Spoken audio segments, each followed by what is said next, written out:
Listen, guys. I lost my way. I'm not going to lie to you. I was a quitter. I was a loser. I was a rat fiend and a fink. And I'll tell you what. All the games that we've acquired over the past year and a half, they're all gone. I sold them. I sold every last one of them. Except for the stuff that you guys sent me as gifts. That stuff I just couldn't sell.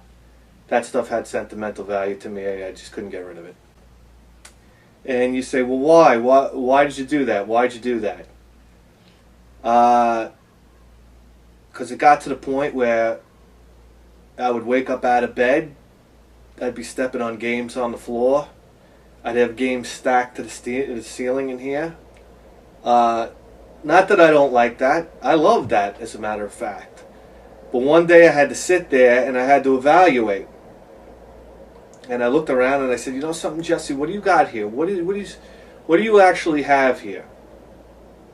And you know what it was? A bag full of shells. That's what I have, a bag full of shells.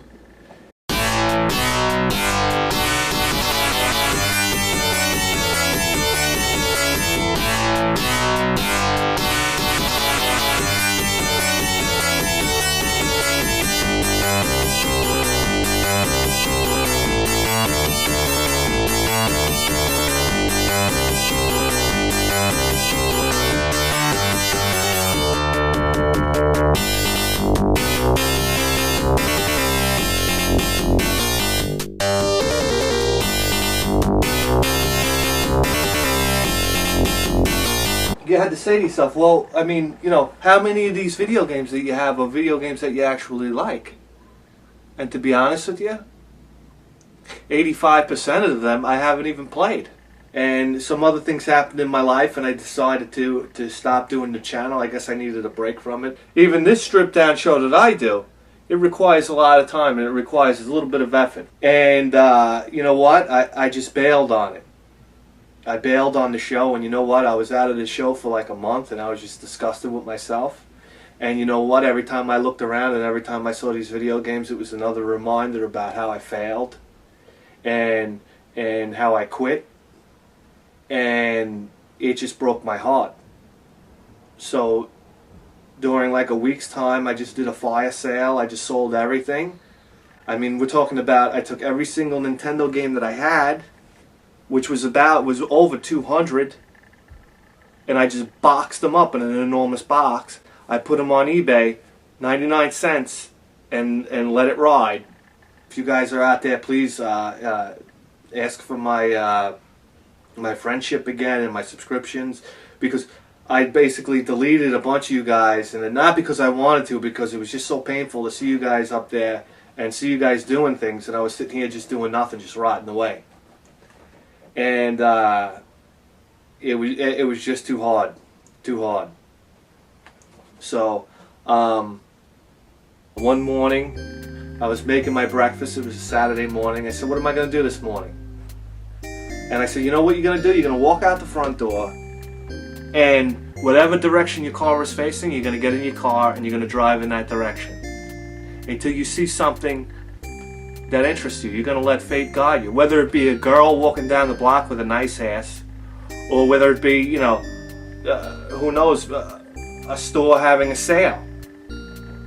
But to be honest with you, I wasn't thinking of garage sales. And wouldn't you know, when I walked out my front door, there was a garage sale 2 houses down from me.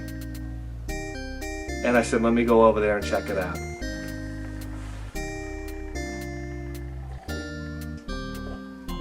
And I was walking up and down the driveway, and I came across this. And I saw inside was video games. And I said to the guy, I said, how much do you want for this? And he said, $10. He said, $10 for everything. And I told him, you know, I looked at it and I said, do we really want to start this? Do we really want to start this again? Is this the direction we want to head? And I looked inside and I looked at the guy. I said, how about $5? So as you can see, the dramatic twist in the tale is that he did return to collecting video games. he did return to playing video games, and he returned to making the effort week after week to attract an audience, to build up a successful YouTube channel devoted to this hobby, and to some extent also talking about his life as it unfolds. But he devoted himself, once again, to this perpetual childhood of being an adult whose life really revolves around video games. Part of what I find interesting in this case study is that he does show signs of self-awareness, self-criticism, and self-loathing. Evidently in his life, every so often, again and again, he reaches these points where he stops and suddenly feels, this can't be what my life is about. It must be that there's something meaningful, something more important that I should be devoting my time, my effort, my talent to. There must be more to life than this. There are times when he evidently feels burdened by the shallowness, the childishness, the meaninglessness of this hobby that is for him much more than just a hobby, of course. But as you can see, when he has turned his back on video games, when he has tried, however briefly, when he has made however feeble an effort to pursue a more meaningful life, he later regrets it and devotes himself once again to this peculiar, perpetual childhood of being an adult video game addict.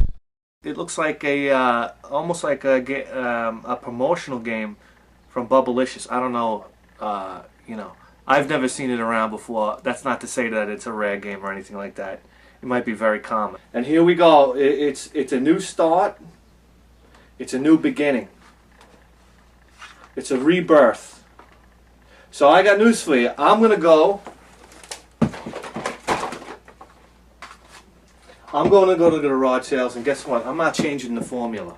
I'm going to haul everything I can haul. We're going to take everything we can take. Because I got news for you. As much as I was upset with the amount of inventory we had and stuff that I never played and this, that, and the other thing, I miss every bit of it. Every single bit of it. And so now tomorrow is Saturday, and we're going to get out there, and we're going to start big time hauling. So if you guys are with me, here we go. About 1 year ago now, my YouTube channel told a very different chapter of this guy's story.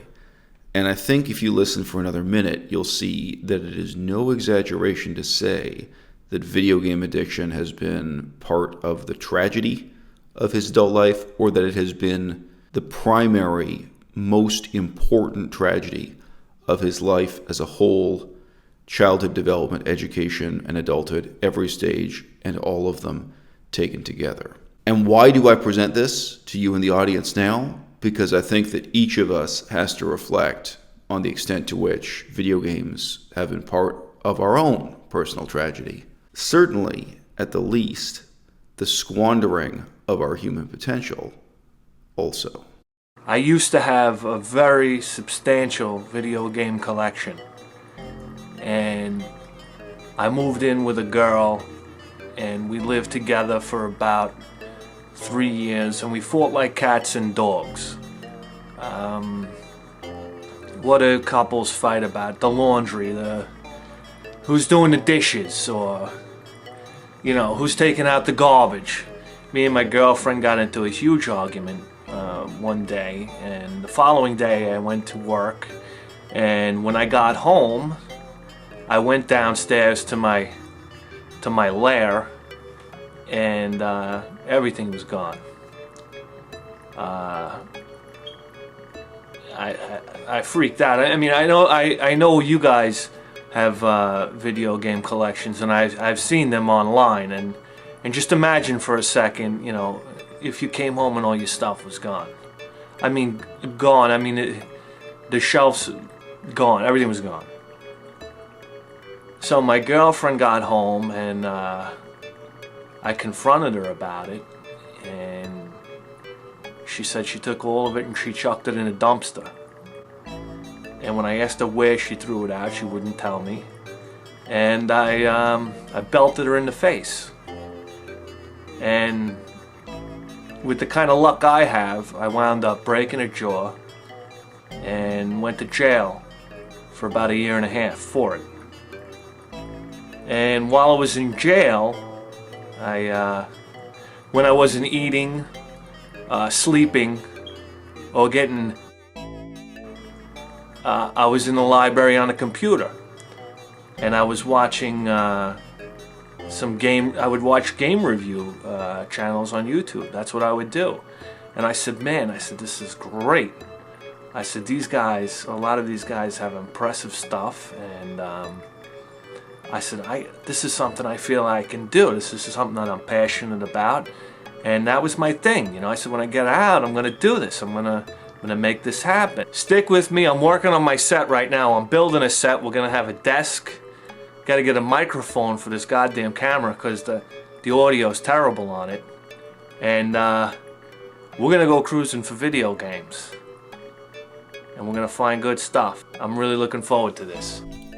It is no exaggeration to say that this was his dream. This was the dream that put him in prison. This was the dream that motivated him while he was in prison for 1.5 years.